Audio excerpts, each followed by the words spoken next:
Bismillah ar-Rahman ar-Rahim, salatu salam ala ashrafil mursalin. Mes chers élèves, vous êtes toujours avec le canal Matnour, les mathématiques en tronc commun scientifique et technologique international. Nous arrivons à la série numéro 2 des exercices du chapitre arithmétique dans N. Dans cette série, nous allons faire des exercices d'évaluation avec les corrigés. On a deux exercices à faire, donc vous allez suivre la vidéo jusqu'à la fin et n'oubliez pas de vous abonner pour bien recevoir toutes les séries et toutes les leçons que je fais. Donc on va commencer. Premier exercice, question, soit n un entier naturel. Premièrement, le nombre 1 plus 3 puissance n est-il toujours pair? Deuxièmement, démontrer que 2 puissance n plus 2 puissance n plus 1 est divisible par 3, c'est-à-dire ce nombre 2 puissance n plus 2 puissance n plus 1 est un multiple de 3. Troisièmement, démontrer que si n est un pair, alors 8 divise n au carré moins 1. Quatrièmement, soit un nombre a est égal à n au carré plus 3n plus 2, montrez que a est un nombre pair. Donc vous allez stopper la vidéo et vous faites l'exercice vous-même et après allons voir la correction. Pour la correction, la première question, le nombre 1 plus 3n est-il toujours pair? Donc on va montrer est-ce qu'elle est pair ou impair. Donc on voit bien que ce nombre est une somme du nombre 1 et d'une puissance 3 puissance n. On sait bien que 3 est un nombre impair. Donc 3 puissance n est un nombre impair. Donc ici on a une puissance, toujours la puissance, la parité de la puissance dépend de la parité de la base. Puisque la base ici est un nombre impair, alors 3 puissance n est un nombre impair.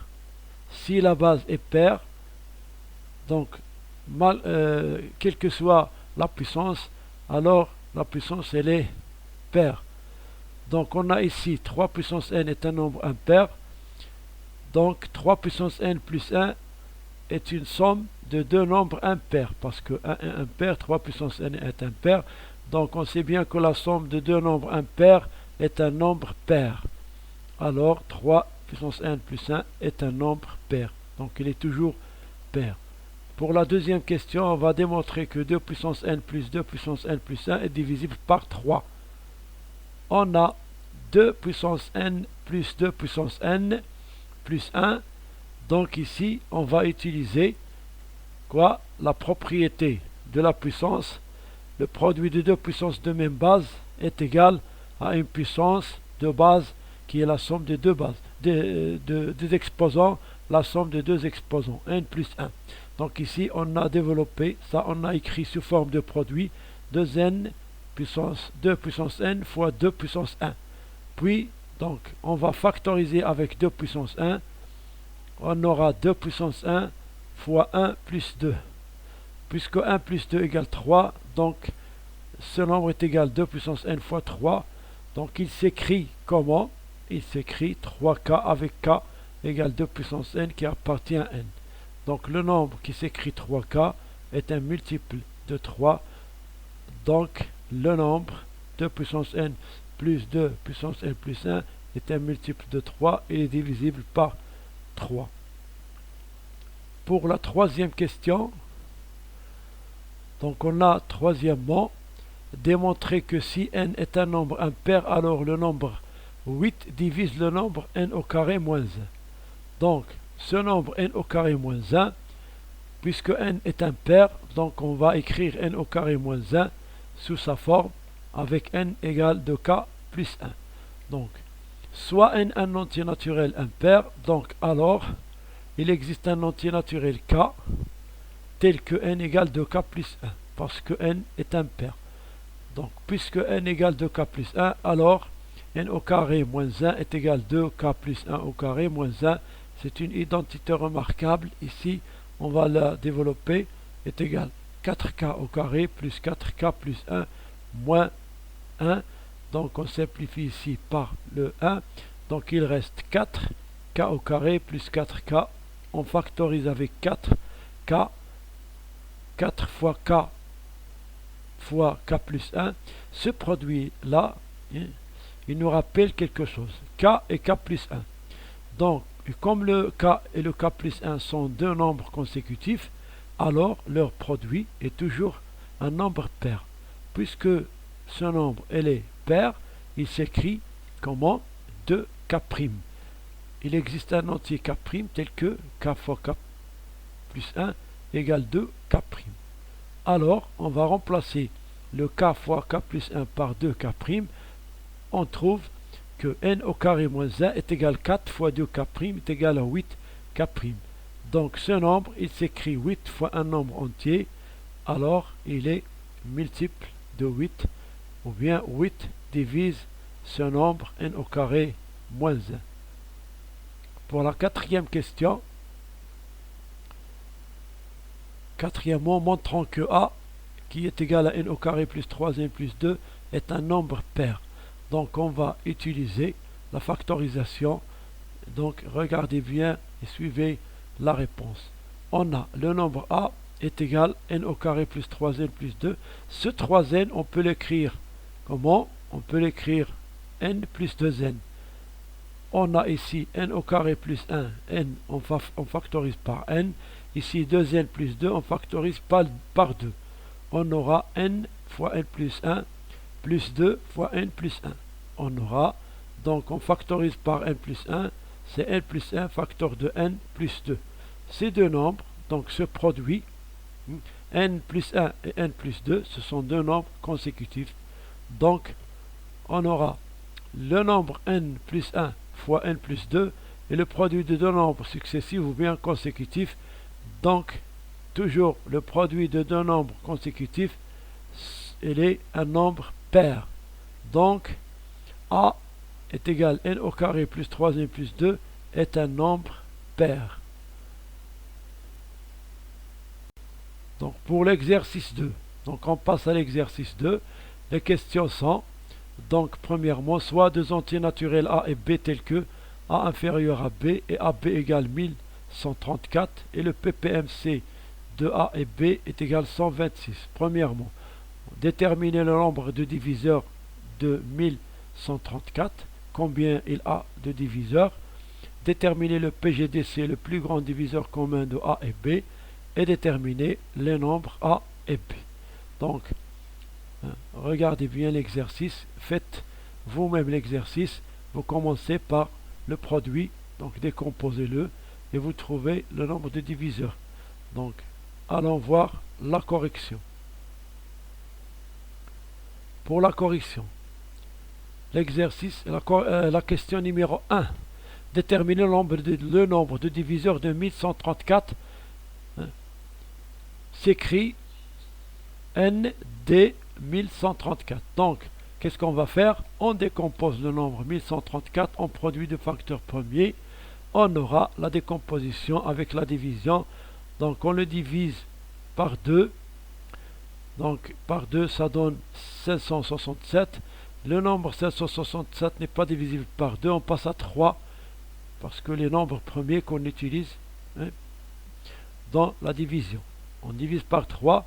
Ça donne 189. N'est pas divisible par 2. Donc, mais il est divisible par 3. Parce que 1 plus 8 plus 9 égale 18. 18 est un multiple de 3. 63 il est divisible par 3. Ça donne 21. 21 il est divisible par 3. Ça donne 7. 7 il est divisible par 7. Est égal à 1. Donc, le nombre 1134, il s'écrit 2 puissance 1 fois 3 puissance 3 fois 7 puissance 1. Alors, le nombre de diviseurs, donc on va utiliser les exposants. Donc, le nombre de diviseurs de 1134 est la notation ND 1134 égale l'exposant 1 plus 1 fois l'exposant 3 plus 1 fois l'exposant 1 plus 1. Donc ça donne 2 fois 4 fois 2, donc est égal à 16. Donc, le nombre de diviseurs de ce nombre est égal à 16. Pour la question numéro 2, déterminer le PGDC de AB. Le PGDC, on sait bien le PPMC. On a le produit et on a le PPMC. Donc, on va rappeler une propriété qui détermine la relation entre le PPMC et le PGDC. Donc, se rappelle, le PPMC de deux nombres A et B fois le PGDC de deux nombres A et B est égal le produit AB. Donc, on a le produit AB, on a le PPMC, donc on va calculer le PGDC. Donc, le PGDC est égal le produit AB divisé par le PPMC de A et B. Donc, c'est-à-dire le PGDC est égal 1134 sur 26 est égal 1F. Donc, le PGDC est égal 1F. Donc, on a utilisé cette propriété, cette relation entre le PPMC et le PGDC. On passe à la question, à la réponse numéro 3. Troisièmement, donc déterminer le nombre A et B. Donc, on va déterminer le nombre A et B. On sait bien que A inférieur à B est le produit AB égale 1134 et le PGDC de AB égale 9. Donc on va utiliser premièrement le PGDC. Le PGDC est un diviseur commun de A et B, puisque A est multiple de 9 et B est multiple de 9, donc c'est-à-dire A divise B et divise A. Donc, alors le nombre 9 est un diviseur commun de A et B.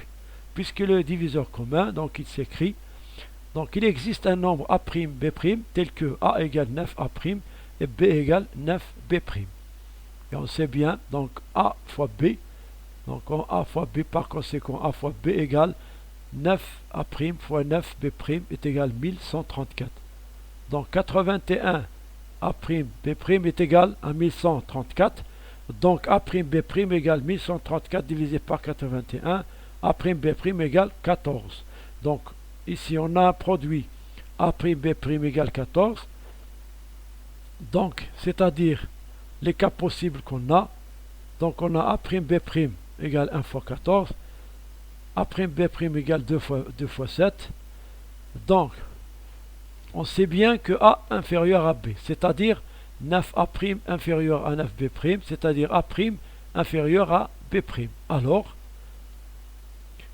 donc A' est égal à 1 et B' est égal à 14.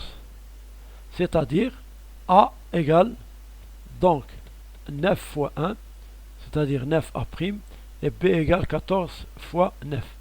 D'où A égale 9 et B égale 126. Pour le deuxième cas, on a 2 inférieur à 7, c'est-à-dire A' est égal à 2 et B' est égal à 7. D'où 9 fois 2, 18, B égale 7 fois 9, 63. Donc les deux nombres sont 18 et B égale 63. Donc dans les deux cas, on trouve bien que A égale 9 et B égale 26 ou A égale 18 et B égale 63. Donc voilà, nous arrivons à la fin de cette série. Donc n'oubliez pas donc qu'on a aussi la troisième série dans l'arithmétique dans N. Ne la ratez pas. Abonnez-vous pour recevoir la vidéo. Et la prochaine fois, nous débordons le cours dans le chapitre calcul vectoriel. Soyez le bienvenu chez le canal de Nourdine Mahi. On vérifie ici le résultat. 9, A égale 9, B égale 26, c'est-à-dire le produit, il doit être comment? Il doit être 9 fois 126 égale 1134. Deuxième cas, ou bien A égale 18 et B égale 63, donc AB égale 18 fois 63 égale 1130. C'est une vérification seulement. Allez, je vous laisse avec la fin de la